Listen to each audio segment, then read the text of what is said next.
कार्तिक मास की कथा के अनुसार जब भगवान कार्तिकेय ने तारकासुर का वध किया था, उससे क्रोधित होकर तारकासुर के 3 पुत्रों ने देवताओं से बदला लेने का फैसला किया।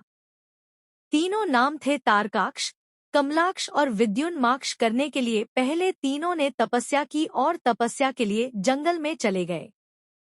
तीनों ने कहा कि ब्रह्मा जी, हमने आपको प्रसन्न करने के लिए कठोर तप किया है, आप हमें अमरता का वरदान दें।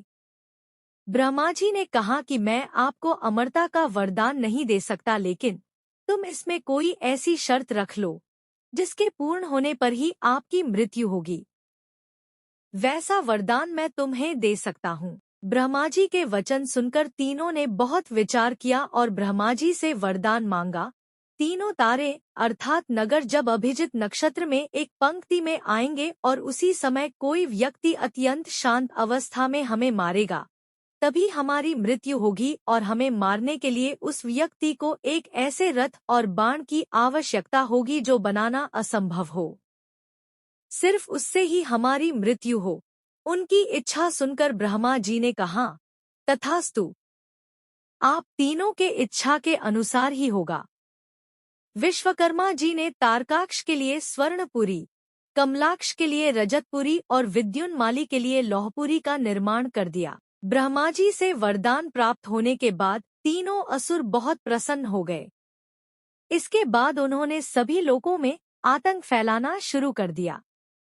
उन्होंने देवताओं को भी देवलोक से बाहर निकाल दिया। अंत में सभी भगवान शिवजी की शरण में गए। देवताओं ने कहा कि प्रभु, हम सभी ने मिलकर त्रिपुरासुर का वध करने का प्रयास किया, लेकिन हम कुछ नहीं कर पाए। तब शिवजी ने कहा कि मैं अपना आधा बल तुम्हें देता हूँ।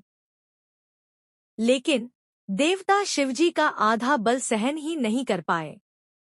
वरदान के अनुसार अब त्रिपुरासुर का वध करने के लिए रथ और धनुष बाण सिद्ध करना आवश्यक था। भगवान शिव ने पृथ्वी को ही उनका रथ बनाया। सूर्य और चंद्रमा को उस रथ के पहिए सृष्टा सारथी बने। भगवान विष्णु बाण बने, मेरु पर्वत धनुष और वासुकी बने उस धनुष की डोर। सभी देवताओं ने अपने बल से वह रथ संभाल लिया। इस प्रकार असंभव रथ बनकर सिद्ध हुआ। लेकिन जैसे ही भगवान शिवजी उस रथ पर सवार हुए, उनकी शक्ति के कारण वह रथ डगमगाने लगा।